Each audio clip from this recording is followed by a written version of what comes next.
Bismillahirrahmanirrahim. Assalamu alaikum students. Hope so you all are fine. Today we are going to discuss chapter number 1, exercise question number 1.7 to 1.10.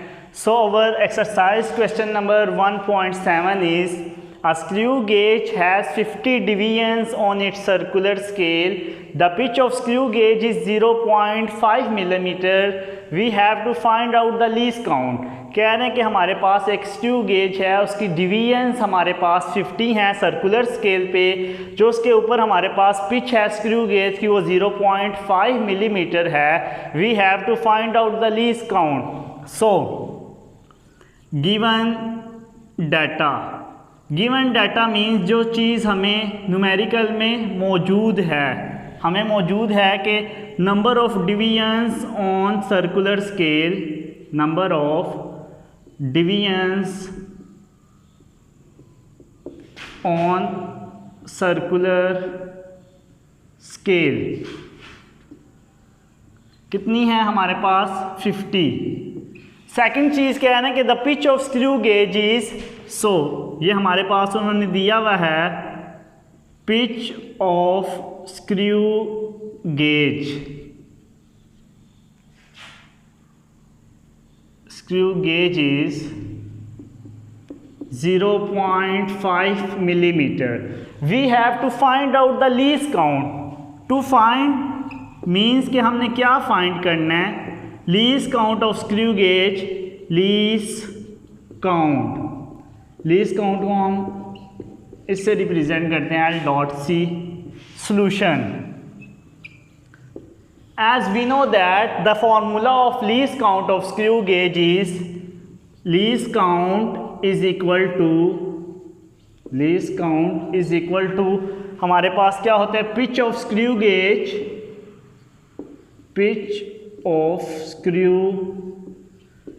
gauge divided by number of divisions on circular scale. Number of divisions on circular scale. Students again सुन लो, हमारे पास question कह रहे थे कि हमारे पास screw gauge की 50 डिवीजन्स हैं सर्कुलर स्केल पे. The pitch of screw gauge is 0.5 millimetre. We have to find out the least count. तो गिवन डाटा में हमने लिखा है number of divisions on circular scale कितनी थी 50. Pitch of screw gauge is 0.5 millimetre. To find we have to find out the least count. So मैंने ये question mark डाला है टू फाइंड, हमने लीस्ट काउंट फाइंड करना था. तो सोल्यूशन में हमने just we have to put up the formula. What is the formula of least count of screw gauge? Least count is equal to pitch of screw gauge divide by number of divisions on circular scale. We have to just put up the values. तो pitch of screw gauge is 0.5 millimetre. Number of divisions on circular scale 50. जब मैंने 0.5 को 50 से divide किया तो हमारे पास answer आ गया 0.01 millimetre. Least count of screw gauge is 0.01 millimetre. अगर हम 0.01 मिलीमीटर को सेंटीमीटर में कन्वर्ट करें तो हमारे पास क्या आंसर आएगा स्टूडेंट्स? तो आए हम देखते हैं. जब भी हमारे पास मिलीमीटर टू सेंटीमीटर हम कन्वर्ट करेंगे, as we know that in 1 centimeter we have 10 millimeter. जब भी बड़े यूनिट से स्मॉलर यूनिट में हम कन्वर्ट करते हैं तो हम मल्टीप्लाई करते हैं, और जब भी छोटे यूनिट से बड़े यूनिट में हम जाते हैं, स्मॉलर यूनिट से बिगर यूनिट में हम कन्वर्ट होते हैं तो हम डिवाइड करते हैं. सो हमने मिलीमीटर टू सेंटीमीटर कन्वर्ट होना है. Millimetre is the biggest smallest unit and centimetre is the biggest unit. तो हम मिलीमीटर से सेंटीमीटर में जाएंगे तो हम क्या करेंगे, as we know that in 1 centimetre we have 10 millimetre. तो 10 से डिवाइड इसलिए करेंगे क्योंकि हम छोटे यूनिट से बिगर यूनिट में जा रहे हैं. तो हमने अपना आंसर सेंटीमीटर में लाना है. जब हम 0.01 को मिलीमीटर है सेंटीमीटर में कन्वर्ट करना है तो 10 से डिवाइड करेंगे तो हमारे पास आंसर आ जाएगा 0.001 centimetre. This is the solution of exercise question number 1.7. रोक So our next question is exercise 1.8 question is which of the following quantities have 3 significant figures। उन्होंने हमें 4 वैल्यूज़ दी हैं, 4 पार्ट्स दिए हैं, कह रहे हैं कि हमारे पास इन क्वांटिटीज़ में से कौन से पार्ट में हमारे पास 3 सिग्निफिकेंट फिगर्स हैं। As I already told you about significant figure in my previous video, तो हम देखते हैं कि हमारे पास किस क्वांटिटी में हमारे पास 3 सिग्निफिकेंट फिगर हैं। सबसे पहले इसमें आते हैं तो हम देखते हैं हमारे पास कितने सिग्निफिकेंट फिगर हैं, 1 2 3 4 5।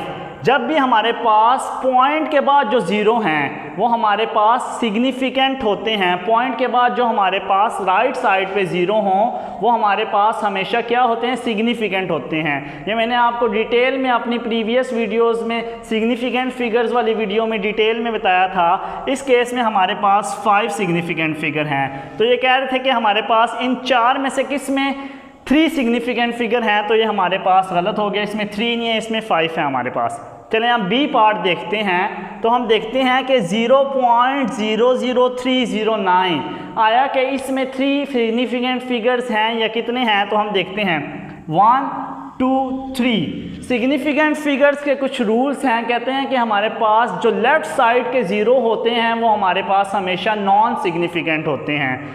अब ये हमारे पास लेफ़्ट साइड के जो ज़ीरोज़ हैं हमारे पास ये क्या है, नॉन सिग्निफिकेंट हैं। तो इस केस में हमारे पास कितने सिग्निफिकेंट फिगर हैं, 3। ये हमने काउंट इसलिए नहीं किए क्योंकि हमारे पास लेफ़्ट साइड के जो नॉन ज़ीरो लेफ़्ट साइड के जो हमारे पास ज़ीरो होते हैं वो हमारे पास ऑलवेज़ क्या होते हैं, सिग्निफिकेंट नहीं होते, तो ये हमारे पास कैंसिल हो जाएंगे। तो हमारा एक तो आंसर आ गया बी, यस, कि इसमें हमारे पास 3 सिग्निफिकेंट फिगर्स हैं। नेक्स्ट वैल्यू देखते हैं 5.05 इंटू 10⁻⁻27। तो हमारे पास इसमें 3 सिग्निफिकेंट फिगर्स हैं। स्टूडेंट्स आपके माइंड में क्वेश्चन आएगा कि इसमें कैसे 3 सिग्निफिकेंट फिगर हैं। जब भी हमारे पास पॉइंट के बाद जो ज़ीरो है वो हमारे पास क्या होता है, सिग्निफिकेंट होता है। और सिग्निफिकेंट फिगर का एक रूल ये भी है कि 2 नॉन ज़ीरो, ये हमारे पास नॉन ज़ीरो है, इसके दरमियान अगर ज़ीरो आ जाए वो हमारे पास सिग्निफिकेंट होता है। तो हमारे पास ये भी नॉन ज़ीरो था, ये भी नॉन ज़ीरो था, इसके बाद पॉइंट के बाद ज़ीरो आ गया, ये हमारे पास क्या है, सिग्निफिकेंट। तो एक हमारे पास बी हो गया जिसमें 3 सिग्निफिकेंट फिगर हैं और एक हमारे पास क्या हो गया, सी हो गया। नेक्स्ट पार्ट में आ जाते हैं, इसमें देखते हैं कितने सिग्निफिकेंट फिगर हैं। इसमें 4 हैं स्टूडेंट्स, वो कैसे, 1 2 3 4। ये मैंने आपको सिग्निफिकेंट फिगर्स का डिटेल में अपनी प्रीवियस वीडियो में बताया हुआ है। जब भी हमारे पास राइट साइड में ज़ीरो आ जाएं, लेफ़्ट साइड के ज़ीरो हमेशा नॉन सिग्निफिकेंट, हमारे पास वो सिग्निफिकेंट नहीं होंगे। अब राइट साइड के ज़ीरोज़ आया कि हमारे पास सिग्निफिकेंट होंगे या नहीं होंगे, वो तब होंगे जब हमारे पास डेसिमल, हमारे फिगर में एक डेसिमल पॉइंट हो। अगर हमारे फिगर में डेसिमल पॉइंट है और उसके बाद राइट साइड में ज़ीरो हैं तो वो हमारे पास सिग्निफिकेंट होते हैं। तो हमारे फिगर में ये पॉइंट था तो इसके राइट साइड वाले जो ज़ीरो हैं वो सिग्निफिकेंट हैं। तो कितनी वैल्यूज़ हैं, 4। तो हमारे पास उसने पूछा था कि हमारे पास जिसके 3 सिग्निफिकेंट फिगर हैं वो आप बताएं। तो इस केस में हमारे पास बी एंड सी में हमारे पास 3 सिग्निफिकेंट फिगर्स थे, 3 और इसमें भी 3। सो एक्सरसाइज क्वेश्चन 1.9 में वो पूछ रहा है कि what are the significant figures in these values, कि हमारे पास इन वैल्यूज़ में कितने सिग्निफिकेंट फिगर्स हैं। लास्ट क्वेश्चन में उसने पूछा था कि हमारे पास कुछ वैल्यूज़ थी, कह रहे थे कि किस में 3 सिग्निफिकेंट फिगर हैं। इसमें वो पूछ रहा है कि आपके पास इन वैल्यूज़ में कितने सिग्निफिकेंट फिगर हैं। तो हमारे पास 1 2 3 4, इस केस में हमारे पास 4 सिग्निफिकेंट फिगर हैं। Students I already told you, point के बाद जो राइट साइड पे ज़ीरो होते हैं वो सिग्निफिकेंट होते हैं और हमारे पास पॉइंट के बाद 2 नॉन ज़ीरो डिजिट के दरमियान में ज़ीरो आए वो हमारे पास सिग्निफिकेंट होते हैं। तो इस केस में हमारे पास 4 हैं। अब इसमें आज हमारे पास कितने हैं स्टूडेंट्स, 3 हैं। वो कैसे, मैंने आपको बताया था सिग्निफिकेंट फिगर का ये रूल है कि लेफ़्ट साइड के जो ज़ीरो होते हैं वो नॉन ज़ीरो हमारे पास सिग्निफिकेंट नहीं होते। ये हमारे पास लेफ़्ट साइड के ज़ीरो थे, ये सिग्निफिकेंट नहीं है। तो पीछे कितने रह गए, 1 2 3, तो हमारे पास 3। Next C part 1.66 into 10⁻⁻27 kg, कह रहे हैं कितने सिग्निफिकेंट फिगर हैं, 1 0 तो है ही नहीं, 2 3। तो इस केस में हमारे पास 3 significant figures.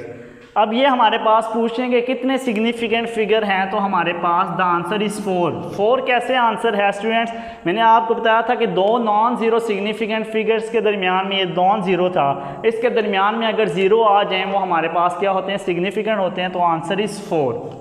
Exercise question number 1.10 is a chocolate wrapper is 6.7 centimeter long and 5.4 centimeter wide. We have to find out the area up to reasonable number of significant figures. This is very easy question. Given data, जब भी numerical आए students तो सबसे पहले आपने given data लिखते हैं जो चीज हमें दी हुई है। Given data, length of chocolate wrapper, हमारे पास लेंथ कितनी गिवन है स्टूडेंट्स, 6.7 सेंटीमीटर। कह रहे थे कि हमारे पास एक चॉकलेट रैपर है, उसकी लेंथ हमारे पास 6.7 सेंटीमीटर है, विड्थ 5.4 सेंटीमीटर है। We have to find out the area width of chocolate wrapper. Width को मैं W से रिप्रेजेंट कर रहा हूँ 5.4 centimetre. We have to find out, क्या हमने फाइंड करना है, area A solution S area is equal to length into width, यहां पे एल कर, we have to just put up the values. What is length of chocolate wrapper? 6.7 centimeter. What is the value of width of chocolate wrapper? 5.4 centimeter. We have to just put up the values. जब हमने 6.7 centimetre को multiply किया 5.4 centimetre से, तो हमारे पास answer आया 36.18 centimetre cube. अब कह रहे थे कि आपने इसका आंसर रीज़नेबल सिग्निफिकेंस में इसका आंसर लाना है, तो जब हम इसे राउंड ऑफ करेंगे तो 36.2 सेंटीमीटर क्यूब हो जाएगा। अब उन्होंने कहा था कि सिग्निफिकेंट फिगर्स में इसका आंसर लाना है, तो 2 रीज़नेबल सिग्निफिकेंट फिगर्स हमारे पास ऑलरेडी हैं, 1 2, तो हम इसे लिख लेंगे 36 सेंटीमीटर स्क्वायर। अगेन सुन लो स्टूडेंट्स, इस क्वेश्चन में क्या हुआ, कह रहे थे कि हमारे पास एक चॉकलेट रैपर है, उसकी लेंथ हमारे पास 6.7 सेंटीमीटर है, विड्थ हमारे पास 5.4 सेंटीमीटर है। We have to find out the area. Just मैंने वैल्यूज़ पुट अप की, लेंथ इनटू विड्थ, एरिया का फॉर्मूला हमारे पास था length into width, just values put up की, लेंथ की वैल्यूज़ पुट अप की, विड्थ की हमारे पास आंसर आया 36.18 सेंटीमीटर क्यूब। जब इसे मैंने राउंड ऑफ किया 36.2 सेंटीमीटर क्यूब आया, सॉरी सेंटीमीटर स्क्वायर आया हमारे पास। कह रहे थे कि आपने reasonable number of significant figures में इनका आंसर लिखना है, तो मैंने 36 सेंटीमीटर स्क्वायर में इसका आंसर लिख लिया। होप सो आपको आज का लेक्चर समझ आ गया होगा। अगर आपको कोई भी डिफ़िकल्टी हुई तो आप मुझे कमेंट में मेंशन कर सकते हैं। Thank you so much. अल्लाह हाफिज़।